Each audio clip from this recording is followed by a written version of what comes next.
Many of us remember the Waco siege in Texas. If you saw it on TV back then, it was deeply unsettling. And it still sparks a lot of debate, doesn't it? Absolutely. It's one of those events that lingers. Well, today we're diving into a specific perspective from an audio file called wacotxstory.mp3. It offers a, let's say, very particular take on what might have happened behind the scenes. Right. And it goes beyond Waco, connecting it to some pretty broad allegations later on. So what's our goal here? Just to be clear for everyone listening. Our mission, really, is just to unpack the claims made in this specific audio file. We're going to follow the narrative it lays out from Waco to these later claims without bringing in outside stuff or, taking political sides. Yeah, we're not here to say if this file's right or wrong. Exactly. We just want to help you, the listener, understand the detailed story this particular source presents. Okay, let's start where the file starts. Waco, Texas. The Branch Davidians. How does this audio describe them initially? It paints them as basically peaceful, men, women, kids living in their compound. Did they interact with the town? Yeah, the file says they shopped locally, kept to themselves mostly, and apparently they played rock and roll Christian music, just sort of living their lives. Sounds pretty quiet. But then the narrative in the file changes quite dramatically. It does. It claims that a, quote, certain high-ranking person in Washington, D.C. decided they needed to be taken down. Taken down. Strong words. Very. And that this person ordered the Justice Department to use, again, quoting, all the forces at their disposal. Which leads to the siege itself in 1993. Right. And the file emphasizes the tragic outcome. 76 Americans burned to death. It specifically mentions 21 children and 2 pregnant women among them. And this was all happening live on TV, which is burned into a lot of people's memory. Absolutely. The whole world was watching, essentially. Now, the file mentions Janet Reno, the Attorney General at the time. What's its take on her role? It's a bit nuanced, isn't it? It is. It states she gave the final order for the assault, yes, but then it makes a point of saying she wasn't truly responsible for the deaths, for the burning. How does it support that? It includes an alleged plea from her. Supposedly, right before the final assault, she's quoted as saying, "Please give me a reason not to do this." So the file uses that quote to suggest she was reluctant. Or maybe under pressure? That seems to be the implication. It tries to shift the ultimate responsibility away from her, setting up, the next part of its narrative. But the end result it cites is stark. 85 people burned, 76 dead. Okay, so if the file suggests Reno wasn't the ultimate driver, according to this narrative, who was, this is where it gets really specific and, frankly, quite accusatory. It does. The core claim, the central assertion in this audio file, is that First Lady Hillary Rodham Clinton was the one pressuring others. Pressuring who specifically? Deputy White House counsel Vince Foster and also Webb Hubbell, who was at the Justice Department, pressuring them, the file alleges, to use military force to end the standoff. And there's a really weird side note in the file about Webb Hubbell, too, isn't there? Yes. Very strange. It throws in this claim that Webb Hubbell is actually Chelsea Clinton's father. It even tells the listener to look at their pictures side by side. Which seems completely unrelated to Waco. Why include that? It's hard to say definitively from just the file, but it seems thrown in perhaps to, cast doubt or suggest hidden connections or impropriety generally, even if unrelated. It's a sensational detail added into this mix. Okay, back to the main allegation about Waco. Why would Hillary Clinton, according to this source, want to force an end to the siege? What was the alleged motive? The file claims it was all about her health care plan, what people called Hillary Care back then. How so?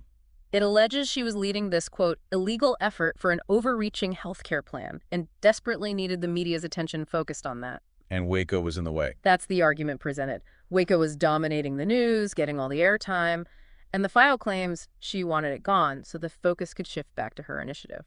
That's quite a claim. Does the file offer anything to back that up? Any alleged witnesses or evidence? It tries to. It brings up a few names. First, Linda Tripp, a White House aide.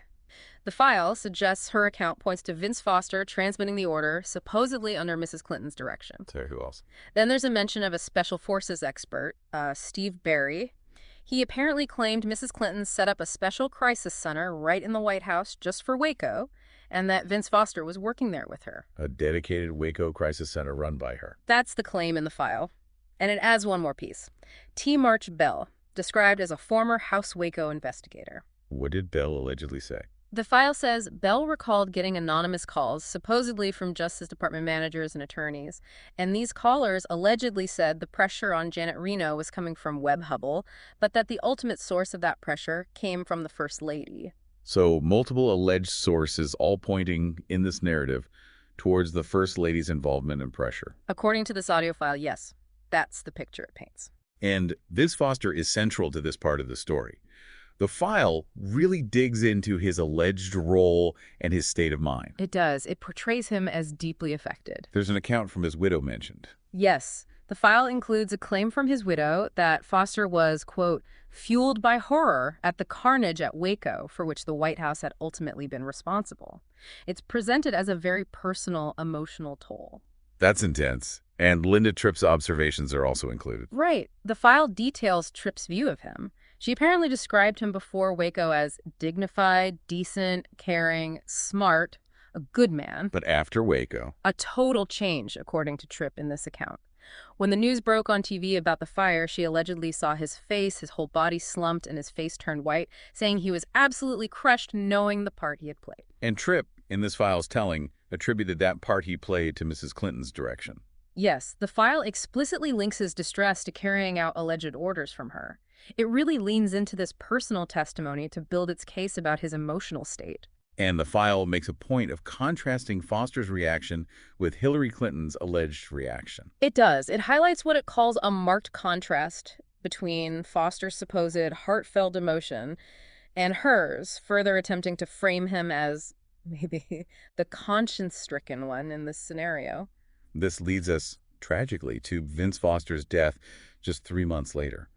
Officially ruled a suicide, found in a park. But this audio file, it raises questions, doesn't it? Oh, absolutely. It introduces what it calls very strange claims. Like the photographs. Exactly. It alleges that photos emerged later showing not one, but 2 bullet holes. One in the neck, supposedly small caliber, and another behind the ear, a .38 caliber. 2 different wounds. And the file goes further. Yes, it makes the claim that his body was actually dropped in the park after being killed elsewhere, and it adds that, quote, nothing was ever done about it. So challenging the official suicide ruling very directly. Very directly. And it adds more context, bringing in a journalist, Ambrose Evans Pritchard. What's his alleged contribution, according to the file?